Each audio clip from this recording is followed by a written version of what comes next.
प्रिय विद्यार्थियों, ऑनलाइन हिंदी कक्षा में आपका स्वागत। आज हम अंतरा भाग 1 हिंदी की जो आपकी पाठ्य पुस्तक है उसके गद्य खंड में से हम आज पुनरावलोकन और इकाई परीक्षण के बारे में समझेंगे। प्रिय विद्यार्थियों, अभी तक हम 2 पाठों को पढ़ चुके हैं। इसके पूर्व में भी आपने गद्य खंड से पाठ पढ़े होंगे, उसका परीक्षण हो चुका है। और आज के हमारे जो 2 पाठ हैं वो गूंगे जो रांगे राघव द्वारा रचित है और दूसरा पाठ ज्योतिबा फुले जो सुधा अरोड़ा द्वारा रचित है। इनका हम थोड़ा सा अवलोकन करते हैं और उसके उपरांत मैं आपको बताने जा रहा हूँ कि किस प्रकार से आपको इनका अपना स्वमूल्यांकन करना है। तो मैं आपका सखा डी.आर. शर्मा इसी विषयों को लेकर आज आपके समक्ष उपस्थित हूँ। तो चलिए चलते हैं, जल्दी से हम चलेंगे रांगे राघव के ऊपर, जो हमारे गूंगे पाठ के लेखक हैं। और 1923 में इनका जन्म हुआ, 1962 में इनकी मृत्यु हो गई। और इनकी रचनाएं कौन कौन सी है और इनकी शैली किस प्रकार की थी, वो सब कुछ आप पढ़ लिया होगा, आपने अध्ययन कर लिया है।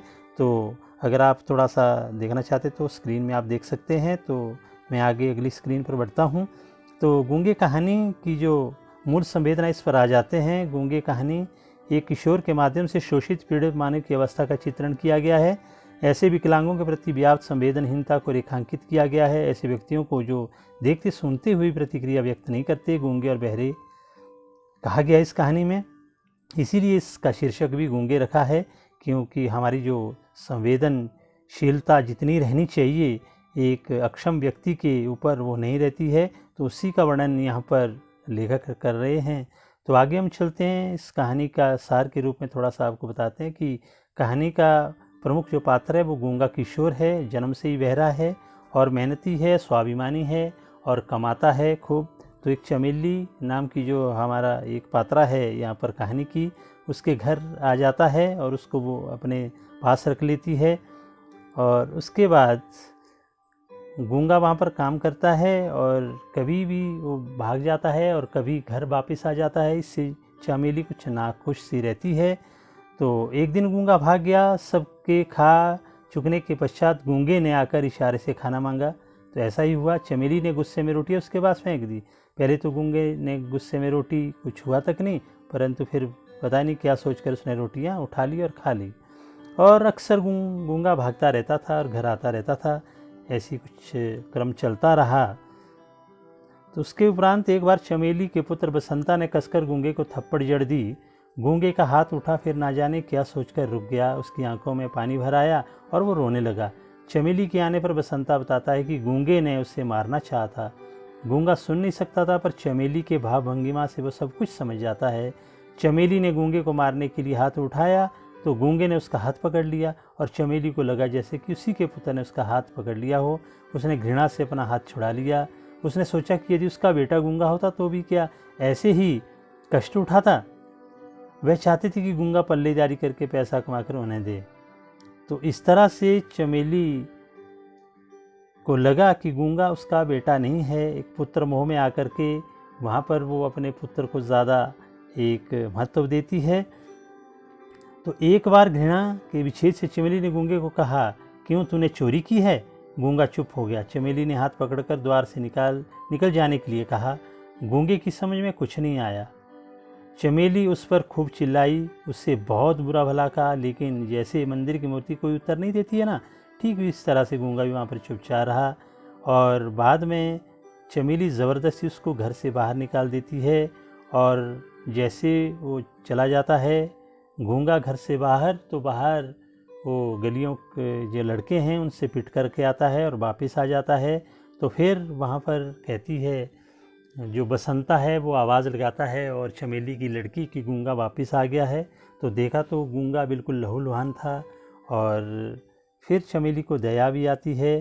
तो चमेली सोचती है कि देखो हम किस तरह का व्यवहार करते हैं इन लोगों के साथ। हम एक जो हमारा एक अच्छा व्यवहार रहना चाहिए वो क्यों नहीं बन पाता है, क्यों नहीं आ पाता है इनके प्रति। कुछ इस तरह का भाव चमेली के माध्यम से लेखक ये कहना चाहता है कि हमें इन लोगों के साथ एक आत्मीयता का व्यवहार करना चाहिए। इनको सम्मान की ज़रूरत है, इनको इज्जत देने की ज़रूरत है। इनको बेचारा समझ करके, लाचार समझ करके सहायता की आवश्यकता शायद कम होगी, इससे अधिक इनको सम्मान की आवश्यकता है। तो ये कहने का भाव है पूरे पाठ में इस कहानी का। तो प्रिय विद्यार्थियों, तो ये तो हमारी गूंगे कहानी थी, इसकी मूल संवेदना क्या है। अब हम आगे चलते हैं, जो अगला हमारा पाठ है ज्योतिबा फूले वाला। तो उसकी जो लेखिका है सुधा अरोड़ा है। 1948 में इनका जन्म हुआ और एक बहुत ही उत्कृष्ट लेखिका है। विशेष करके नारी के उत्थान के लिए, नारी शिक्षा के लिए बहुत महत्वपूर्ण काम कर रही हैं।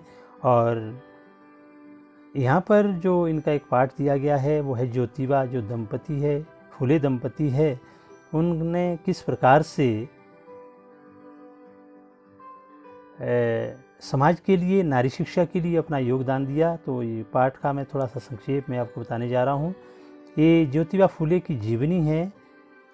लेखिका ने ज्योतिबा फूले और उनकी पत्नी द्वारा समाज में किए गए शिक्षा और समाज सुधार के संबंधी कार्यों का महत्व बताया है। सामाजिक और धार्मिक रूढ़ियों का विरोध कर उन्होंने दलितों, शोषितों और स्त्रियों की समानता के हक की लड़ाई लड़ी। इसके कारण समाज का व्यापक विरोध भी उन्हें सहना पड़ा। उस दौर की परिस्थितियों को ध्यान में रखते हुए उनका संघर्ष निर्णायक महत्व रखता है। तो ये जो जीवनी है, इसमें फूले दंपति के द्वारा किस किस तरह के समाज सुधार के कार्य किए गए, स्त्री शिक्षा के लिए उन्होंने काम किया, और जो धार्मिक रूढ़ियाँ हैं उनसे हट करके इन्होंने उनको दूर करने का इन्होंने प्रयास किया। विशेष करके जो लड़कियों की शिक्षा जो पुराने समय में नहीं होती थी, तो इस पर इन्होंने बहुत ज़्यादा योगदान दिया।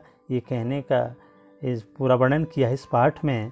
तो ये माना किया जाता है, ये वास्तव में है कि सबसे पहला जो कन्या विद्यालय खोला गया था वो फूले दंपति के द्वारा ही खोला गया था। तो तब से लेकर आज तक लड़कियों के लिए, कन्याओं के लिए एक अलग विद्यालय की स्थापना की जाती रही है। तो एक नारी शिक्षा के लिए और रूढ़ियों और से बचाव करने के लिए या शिक्षित करने के लिए और एक नया समाज बनाने के लिए फूले दंपति का योगदान किस कदर रहा, ये सब का वर्णन इस पाठ में है।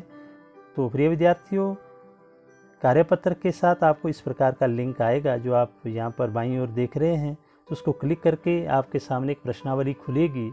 उसमें सभी अपने विवरण भर करके आपने प्रश्नों के उत्तर देने हैं और उसको अंत में जा कर के आपको उससे सबमिट करना होगा। और आप अपने कितने अंक आपने प्राप्त किए वो आप स्क्रीन पर देख सकते हैं।